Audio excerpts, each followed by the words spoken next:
Tejido mieloide o médula ósea. Médula ósea.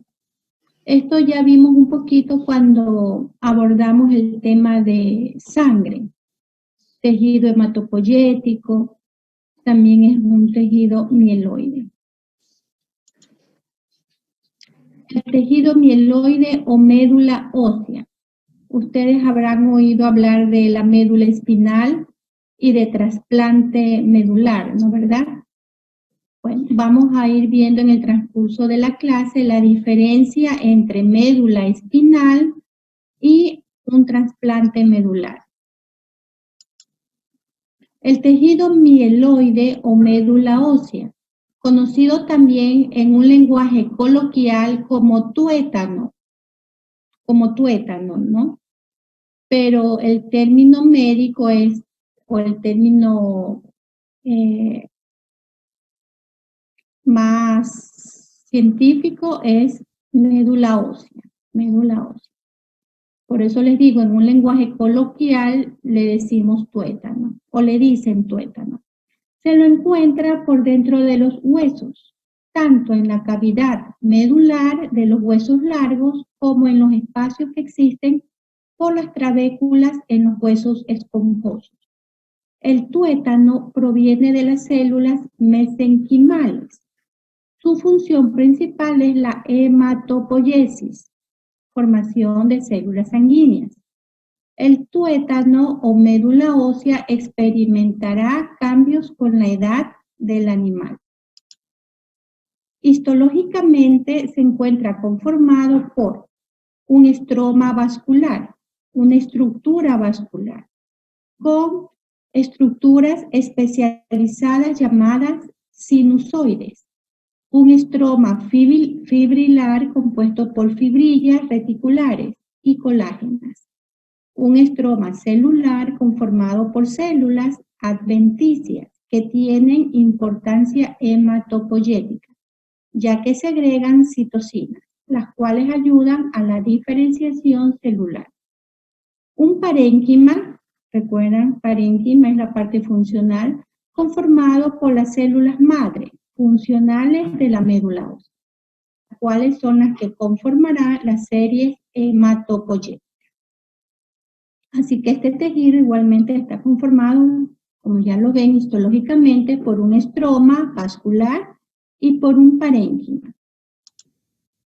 El sinusoide es pequeño vaso sanguíneo sin capa adventicia, lo cual los hace más permeables para la entrada y la salida celular. Al sinusoide se lo encuentra en el parénquima del páncreas, del hígado, del vaso, de glándulas suprarrenales y también en la médula ósea.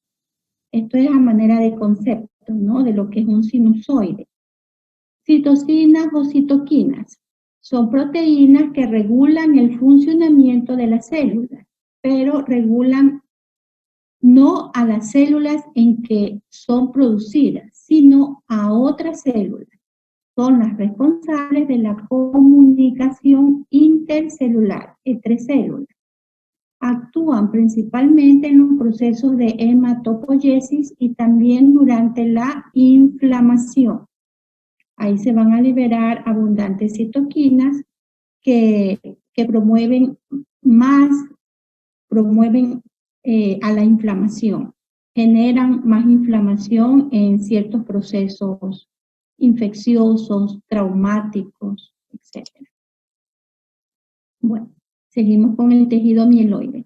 Presenta dos variedades o tipos, que son la médula ósea roja y la médula ósea amarilla. En el feto, en la etapa embrionaria y en el recién nacido, la médula ósea es intensamente activa, conformándose principalmente la médula ósea roja. En los adultos, la médula ósea roja es invadida por tejido adiposo, grasa, de tal manera que en los animales adultos encontramos mayoritariamente a la médula ósea amarilla, la cual es mucho menos activa para la hematopoiesis y más bien actúa como una reserva energética. médula ósea roja, llamada hematógena, porque produce la hematopoiesis o hemopoiesis, ¿recuerdan? Y también elabora las defensas inmunitarias del cuerpo. Su color es rojo por la presencia de numerosos eritrocitos en diversos estadios de maduración. Es predominante en los recién nacidos y luego en la adultez se convierte en médula ósea amarilla. Durante la juventud tardía, ambas médulas se presentan en similares proporciones, es decir, aproximadamente en una relación de 50 a 50, mitad y mitad. En el animal adulto solo quedará médula ósea roja en el esternón, en las vértebras, en las costillas, en el cráneo, en la escápula, en la pelvis, en las epífisis de los huesos largos. La médula ósea roja, como tejido hematopoyético, se encuentra constituida por fibras reticulares que forman una malla recorrida por numerosos capilares sinusoides, en la cual encontramos células libres, constituidas por los elementos sanguíneos ahí formados, así como sus precursores. Es la encargada de producir a casi todas las células sanguíneas, por ello es el principal órgano hematopoyético. Médula ósea amarilla. Está presente en los animales adultos. Se le encuentra en el interior de los huesos largos, en las vértebras, en las costillas, esternón, cráneo, pelvis, escápula. Actúa como una fuente de reserva energética, ya que principalmente es tejido adiposo. Recién comienza a aparecer a partir de la juventud tardía. En la médula ósea amarilla predominan las células adiposas, aunque entre ellas existen algunos macrófagos y células indiferenciadas, responsables de la aparición de células precursoras de los glóbulos rojos, y para cuando la médula amarilla necesite transformarse en médula ósea roja. Debe su color amarillo a la gran cantidad de grasa que contiene. Pero si se presenta la necesidad urgente de aumentar la producción de células sanguíneas, la médula ósea amarilla tiene la propiedad de poder convertirse en médula ósea roja. Bueno, aquí tenemos un cuadrito que nos indica las series hematopoyéticas. La serie y lo que producen, ¿no? Por ejemplo, la serie eritroide produce los glóbulos rojos. La serie granulocítica produce o sintetiza los glóbulos blancos granulares. La serie monocítica a los monocitos. La linfocítica a los linfocitos. Y la megacariocítica a las plaquetas. Esto ya lo vimos en sangre, ¿no?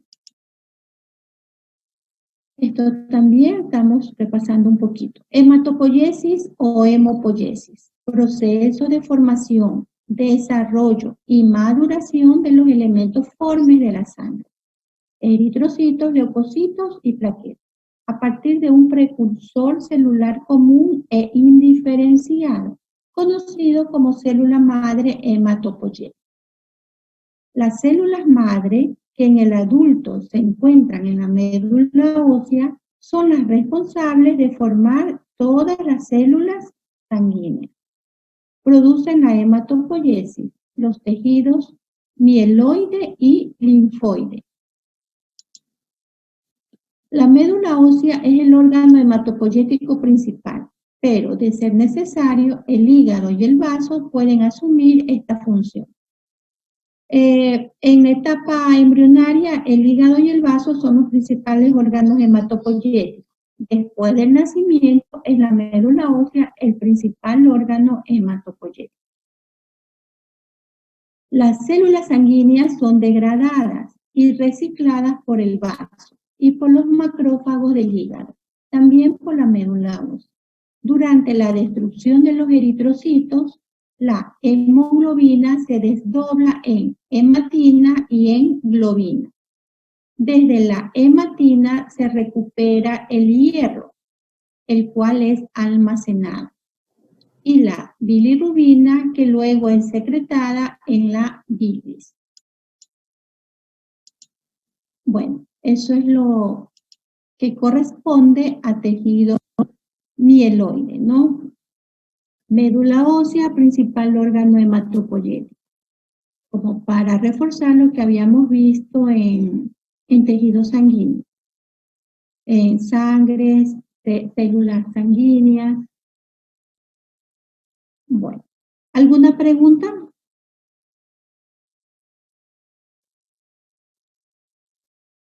¿No hay ninguna pregunta? Bueno, entonces voy a avanzar. A ver, tejido mieloide. Ah, ya. Aquí, a ver si ven.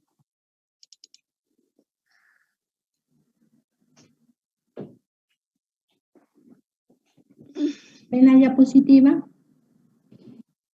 Sí. Sí. Ya, vamos a hacer el taller del tejido mieloide. Este nos hubiera tocado el día viernes, pero si lo podemos hacer hoy día, ya adelantamos. Bueno, el tejido mieloide. Esto ya lo habíamos visto también en sangre. El principal órgano, pues, es la médula ósea, que ocupa la cavidad interior de los huesos. De esto no tienen que hacer informe, por si acaso. Ya ustedes hicieron un informe de tejido conectivo. Y en tejido conectivo está la sangre. Es un tejido especializado, sangre, ¿no? Aquí no van a hacer informe. Bueno, la médula ósea, bueno, todos sus características, lo que ya habíamos hablado. Miren el hueso, cómo está formado, el tejido óseo también ya vimos, y el tejido hematopoyético está aquí, ¿no? ¿Verdad? En la médula de los huesos. La médula ósea roja fabrica células sanguíneas. Están también los otros elementos que conforman el hueso, el periósteo, cartílago articular. Miren, también ya vimos cartílago, ¿no? Si se ubican con el cartílago, era esa capa blanquecina, brillosa, de color blanco perlado, que muchas veces los encontramos en nuestro plato de comida, ¿no? Cuando ingerimos, comemos algún tipo de hueso, podemos observar este cartílago. Nuevamente el hueso, la médula ósea con las células sanguíneas que sintetizan.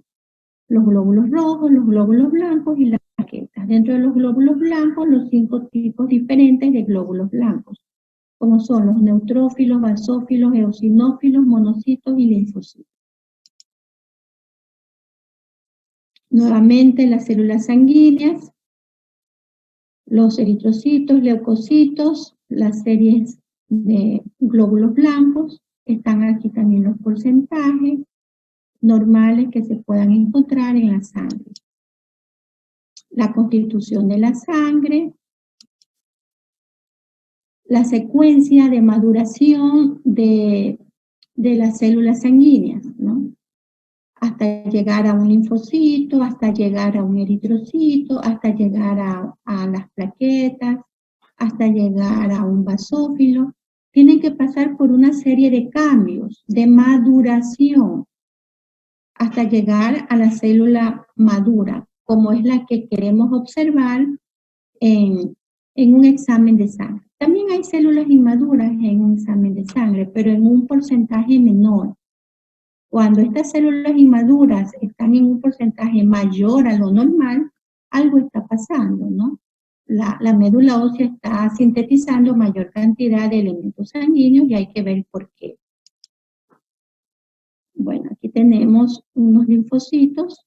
Así se ven los linfocitos en un frotis sanguíneo teñido con Gienza o con Ray o con Discrete. Podemos ver un linfocito. La característica de un linfocito es un núcleo prominente, es un núcleo redondo, grande, que ocupa casi la mayoría del espacio de la célula. Y los celestitos, no sé si ustedes puedan ver esta parte celestita, es el citoplasma del linfocito. Y lo morado, esta gran masa de color lila o morado, es el núcleo. Por eso los linfocitos son mononucleares. El núcleo siempre se presenta de manera esférica. No son como los neutrófilos que se presentan hiperlobulados o con presencia de lóbulos en su interior.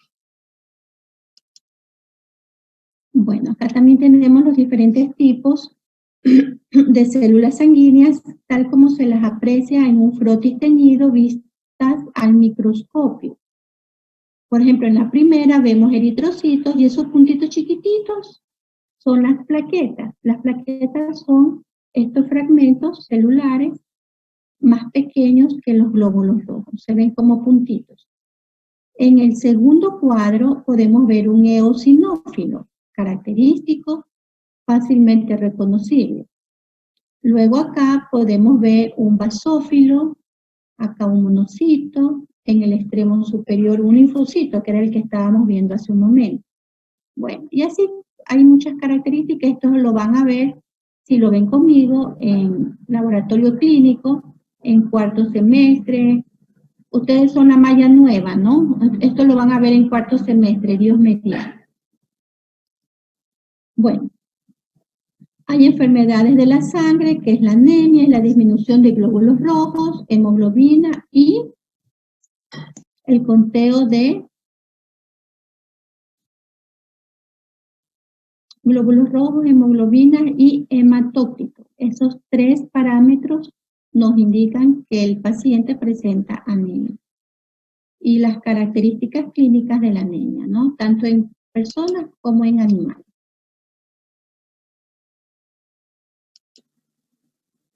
Aquí tenemos la composición del tejido óseo. ¿Recuerdan cuando vimos tejido óseo? Los conductos de Haber, vimos la irrigación, vimos el hueso esponjoso, el hueso compacto.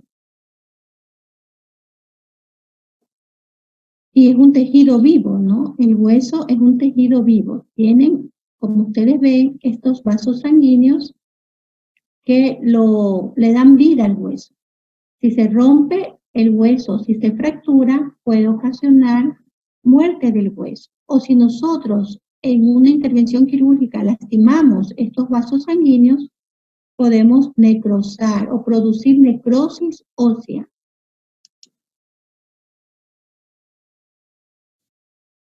Bueno, hay otras enfermedades también de la médula ósea, de la sangre. Hay trasplantes de médula ósea. Trasplante de médula ósea, que es lo que comenzábamos, ¿no verdad? Las diapositivas. En muchas enfermedades se hace esta terapia de trasplante de médula ósea para que ese individuo pueda generar nuevas células sanguíneas, porque su médula ósea está inactiva. Y haciendo este tratamiento se logra revertir ese problema y se logra salvar la vida de ese paciente. Esto más es en medicina humana, ¿no? Miren, esta imagen es un poquito impresionante, traumática para ciertas personas sensibles, pero es así como se obtiene la médula ósea. Ya, es un poquito cruel, pero hay donantes de médula ósea para salvarle la vida a otros pacientes. Esto en humanos. Bueno, están otras técnicas. Miren, aquí hay un detalle, un acercamiento de cómo este trocar o esta aguja penetra el hueso y absorbe esta médula ósea, ¿no? Para su posterior trasplante. Una vez obtenida, ya se la empaqueta, se tiene un proceso para luego ser administrada al paciente receptor. Nuevamente la imagen. Bueno, ¿por qué es necesario un trasplante de médula ósea? El objetivo de un trasplante de médula ósea es curar muchas enfermedades y tipos de cáncer. Cuando la médula se daña o se destruye como consecuencia de una enfermedad o tratamientos intensos de radioterapia o quimioterapia, para el cáncer puede ser necesario un trasplante de médula ósea. Eso lo va a indicar el médico. Aquí tenemos una biopsia de médula ósea. La médula ósea y la médula espinal no son lo mismo. Ya, esto también les voy a leer para que quede claro que médula ósea no es lo mismo que médula espinal. Si han oído estos términos, ¿no? Médula espinal y médula ósea. La médula espinal forma parte del sistema nervioso del cuerpo humano, al igual que el cuerpo animal, y está contenida dentro de la columna vertebral. La médula espinal transmite los impulsos ascendentes hacia el cerebro y los impulsos descendentes desde el cerebro hacia el resto del cuerpo. Es lo que nos mantiene en sincronía con el medio ambiente, ¿no? ¿Verdad? Sentimos frío, calor, sentimos todo lo que podamos sentir. Y la médula ósea es un tejido esponjoso que se encuentra en el interior de algunos de los huesos del cuerpo, como las crestas ilíacas, hueso de la cadera, el esternón o los huesos del cráneo. En el lenguaje coloquial se le llama tuétano. ¿Recuerdan lo que hablábamos hace un momento? Tuétano. La médula ósea contiene células inmaduras llamadas células madre hematopoyéticas, que son las células madre que forman la sangre y crean los glóbulos rojos, los glóbulos blancos y las plaquetas. Se puede ser donante de médula ósea, ¿no? Si usted desea hacer eso, tiene que registrarse y va a ser donante. ¿Qué es un trasplante de médula ósea? Un trasplante de médula ósea es una terapia especial para pacientes que tienen cáncer u otras enfermedades que afectan la médula ósea. Consiste en tomar células que normalmente se encuentran en la médula ósea, células madre, filtrarlas y devolvérselas al paciente mismo o a otra persona. El objetivo de este trasplante es la transfusión de células sanas de la médula ósea a una persona, después de haber eliminado su propia médula ósea enferma. Bueno, aquí tenemos una imagen de un frotis de sangre en la cual está normal, podemos apreciar eritrocitos, plaquetas y glóbulos blancos en una proporción normal. Y en la imagen del lado derecho podemos ver una mayor proliferación de glóbulos blancos. ¿Sí los ven? Son de mayor tamaño y hay en mayor cantidad. Entonces eso me está indicando que está anormal. Hay una leucocitosis, entonces puede ser un motivo de infección, inflamación o cáncer, una leucemia. Hay que verificar cuál es la causa, cuál es el origen de esta alteración. Acá también tenemos predominio de linfocitos. Siempre en un frotis debe haber variedad de células. Cuando vemos un predominio de células, algo está pasando, ¿no? Algo está alterado. Bueno, eso es en la parte microscópica. Cuando se realiza estudios microscópicos de placa. ¿Alguna pregunta? ¿Algún comentario sobre la clase? ¿Todo está claro? Por favor, todos escriban presente en el chat. Hay 80 participantes y solo han escrito 69. Por favor, esta es su evidencia de que han estado en clase. Por favor, escriban presente. ¿Algún comentario? ¿No? ¿Todo está claro? Ya la próxima semana vamos a empezar tejido muscular, creo. Miren, al tejido conectivo especializado le hemos dedicado bastante tiempo, bastantes clases. Luego nos queda para estas otras 4 semanas tejido muscular y tejido nervioso. Con eso ya nos presentamos al examen del parcial. Vayan estudiando para que no se les haga pesado. ¿No hay ninguna pregunta? A ver, déjenme ver si les puedo compartir. Miss, Dígame, una pregunta, Miss. Dígame. Para hacer un trasplante de médula ósea, ¿el paciente debe estar ya muerto o puede estar vivo? Tiene que estar vivo. Ya.